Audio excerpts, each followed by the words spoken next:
Hey everybody. So I wanted to do this live stream for several different reasons. One of the biggest issues that people have with bringing pigs into their homes and their lives as companions is our behaviors labeled as aggressive. And hey, Ashley, that's right, Rock. So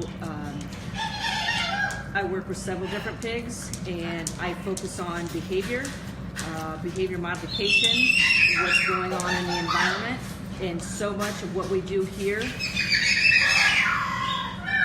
Hi! So, whoa, Coco! So I'm talking because I'm trying to reinforce behaviors behind me. Hi, Pat. So much of what we do here at the Animal Behavior Center is teach people how to understand behavior using applied behavior analysis and positive reinforcement. And what I do is take applied behavior analysis and break it down into very easy to understand everyday layman's terms because it's so effective. So just in case you don't know, my name is Lara Joseph, owner of the Animal Behavior Center, and what we do here is teach people through our online live streaming classes how to modify behavior issues, prevent behavior issues, and train. So, and I wanted to point out a particular behavior issue that's starting to happen. And one of the key things to do when working with a behavior issue with any animal is be able to identify when it first begins happening. Because once the undesired behavior happens, and happens for a long period of time, even a short period of time, once they understand that it brings a desired consequence to them, maybe not us, then you're developing a history of reinforcement. The longer the undesired behavior happens, the longer it takes to change. But definitely is modifiable, is changeable, can happen. That's what we do here at the Animal Behavior Center. That's what we do on a daily basis. So a lot of times people contact me and say, this behavior issue has been happening for a couple years. And I'm like, what? Okay. It's best to seek advice when it first starts happening, because then I can help you change it fast. The longer it has happened, usually I see the more frustration level from the person, and they tend to not put as much effort into it. So let me talk about the behavior issue we're starting to see with Milo. Milo is, you know how old Milo is? Is he 4? He'll be 4 in June. Yeah, probably. Yeah, I think Milo's going to be 4 in June. Let's turn this around. So Milo's going to be 4 in June, and he does not usually housed in here. This is a room where we have several birds, but definitely not limited to. And one of the biggest things I see are behavior issues between pigs and dogs. And pigs are so unique and so much different than dogs, very much so. A lot of times I hear people say, well, I have dogs, so the pig should be fine. Totally different behaviors, totally different animals. I don't encourage a lot of people to have pigs and dogs playing together. The dogs can get overstimulated very fast, and the pig is usually the loser, and in a very bad way. We've seen this, unfortunately, on TV and other things, but let me show you my behavior concern and plan. So, Milo usually is not in here, at least not in that cage. So I talked to Sandy, is one of the other volunteers here, and I said, let's start putting a behavior modification and plan in place, starting immediately on Monday, and that's exactly what you're looking at. So let me show you where Milo stays quite a bit. Hi, Cholo. And that is in our training room, and the dogs are usually not in here, but we're in here with Snow, our deaf and blind puppy, Quincy, and Angie. Yeah, so this is where Milo spends a lot of his time, and I don't want to say it is hang on a second. I know I've got some questions coming up, but let me get through my point in stating this real quick. I'm not going to say this is the only thing. If you're having a behavior issue, very rarely will I recommend one plan of action. It's usually, it's me, Snow. It's usually multiple plans of action, and including enrichment, environmental changes. That's why I say keep your animal used to change, because this is what I think's happening is Milo stays in here. The weather has turned. He doesn't like to go out in the cold. As you can see, we have snow on the ground outside. That he is not a big fan of. We have grass out here in the enclosed center. It's climate controlled. He will go out there. But what I'm thinking is happening, and this is why I tell people, you can prevent a lot of behavior issues with pigs if you do several things. And one of them, top priority, is keep them trained. Train them. The animal is learning anyways. Training is happening anyways. The key question is, what are you training? The longer that undesired behavior happens, the longer it's being reinforced. Now you've got more work to do. So what we're doing is we're identifying, might as well look at something. What we're doing is identifying where it's happening. Be specific. Why is it happening? What is in the environment at the same time? Like Eva says, be specific, Bob. Because if I can be specific, then I can identify the reinforcer. If I understand what the reinforcer is behind the undesired behavior, now I have a tool to work with to begin changing it. So it's just starting to happen. And I'm sitting in here with Angie, and she has seen it. I saw it a couple of times, and what we're seeing is he's starting to lunge, or he's starting to make actual physical contact. Yeah. Right? So it's happened with you? Me, Maddie, and Amanda. Like, he's put his mouth on us, but it's not biting. And afterwards he acts normal, but everybody who's seen it, when Karen saw it, she thought it looked aggressive. Okay. But then it was very self-limiting, and we all just, were careful not to reinforce it. Yeah. Okay. It's with the front of his mouth, not the side. Is he jumping at all? He barked and jumped the first time, and the second time he rushed forward probably 3 steps. Okay. Both times for me it was by the door, where we stand for the treats. Okay, that's key. All right, so Angie says it's happening over here, and Milo knows his treats are up here. She also said it's happening over here by the door. The other day I was standing here, this was yesterday, I was standing here with Amanda. She was standing right there. I saw it happen. He sat in, so what are all the antecedents? All the antecedents are anything that happens before the behavior. He got very still. His tail stopped wagging. He was standing perpendicular to the person, and then all of a sudden he looked at her and jumped and lunged. She didn't see it. I saw it, and I looked down and I was like, what is this? Because that is the number one behavior issue with pigs. I do not want it happening here. So I'm going to tell you a couple of reasons why I think it's happening. And it's, I tell this to people all the time. Keep the animal in a changing environment. Keep the animal used to change. You want to reinforce calm behavior. And thanks, Lydia. You want to reinforce calm behavior. And what I mean by keeping them used to change is add in change slowly. Make sure the pig is comfortable with it. Another thing I say to people, a stagnant environment, meaning an environment that never changes, never gets out of this room, no new mental stimulation, boredom. A stagnant environment, I almost guarantee you there's going to be a behavior issue with pigs, with most animals, but especially pigs. So I'm going to turn this around. So keep that environment changing. You'll see on the floor we have different types of foraging toys. We've got a time release foraging toy over there. We keep a bucket full of toys just, you know, you'll see in our live stream this Sunday, Coffee with the Critters, where we're going to do it-yourself enrichment.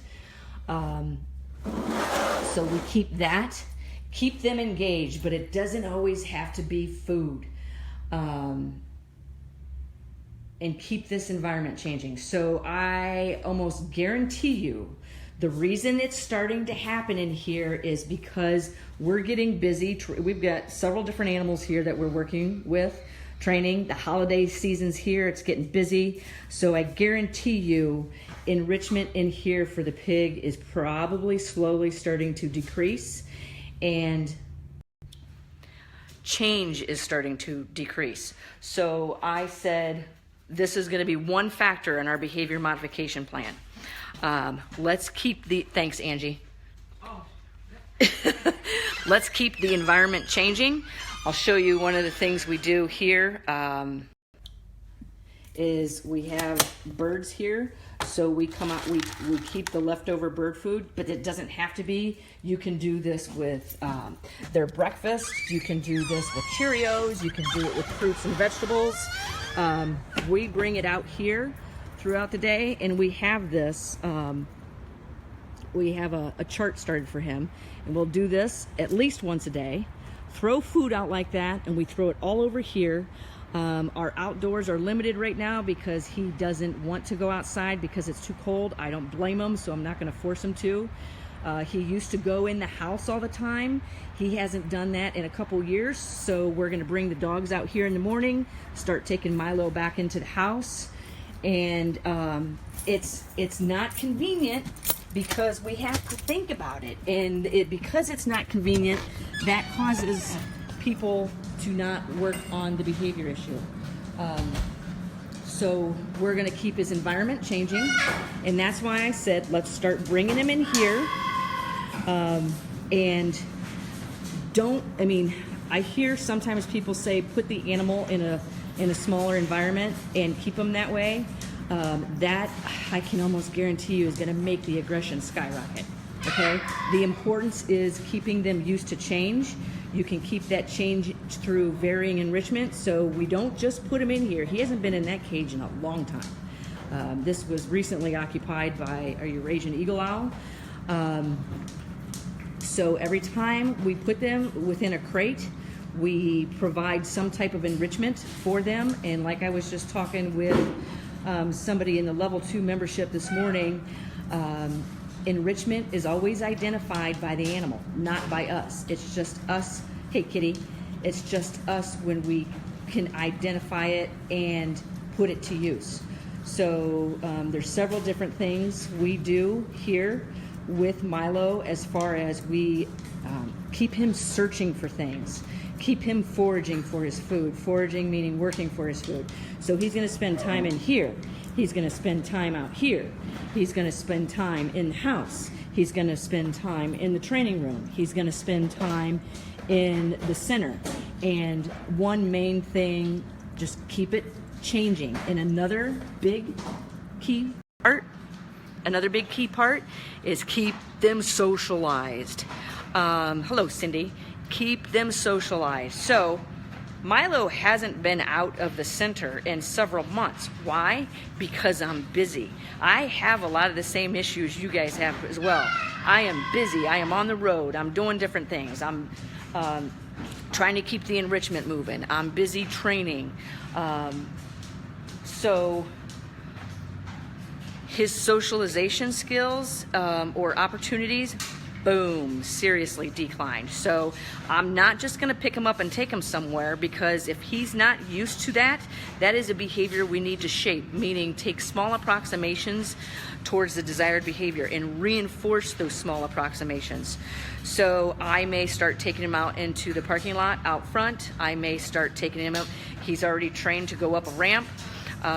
So I'm going to start getting him in the back of the Jeep, start making short drives. Let's visit the post office. Let's visit my family, different places where they work. The volunteers want to see Milo where they work. So, hey, there's an opportunity for an outing. Keep them socialized. The socialization is not easy because it's not convenient for us. That I get, but I guarantee you the lack of change, stagnant environments, lack in socialization opportunities, you're going to see behavior issues skyrocket. And one of the ways we keep an animal used to change here is we train them. If that animal can see, hear, smell, or feel you, you are training it whether you realize it or not. The key question is, what are you training? Kitty says socialization is huge. It is huge. So don't pair let me rephrase that. Be careful not to pair the socialization with fear. Very good, Murray. Meaning pushing the animal. If you get some restraint on that leash, that's communication happening through the leash between you and the pig. That means that pig is not comfortable with something. You keep forcing that pig to do something, you're probably going to... One of the things that's probably going to happen is you're going to see an increase in aggression. So, anyways, I just wanted to point that out, and I wanted to be honest and let you guys know behavior issues happen here all the time. All the time. We are the Animal Behavior Center. That is what we do. That is what we focus on, is teaching people how to modify, change behavior issues, prevent them using applied behavior analysis and positive reinforcement. Applied behavior analysis, in a nutshell, means using environmental events to control behavior. What are you doing, Rico? Do it again. You gonna do a somersault? Rico knows when I go live. He's my co-host on there you go, Coffee with the Critters. Look at me, look at me. And I always tell people, be careful what you want. So many people want intelligent animals. The pig, the crow, because the border collie. The more intelligent the animal, nice job, Rico, the harder it is to keep and care for. We have plenty of those here, right? Yeah, we're paying attention. So I'm willing, let me step out of here. I am willing to, good job, Rico. Let me check my time. I am willing to bring somebody on here live with me as long as you're on an iPhone. And do we have that opportunity on here? I'm not seeing it. I was going to say, and do a Q&A real quick.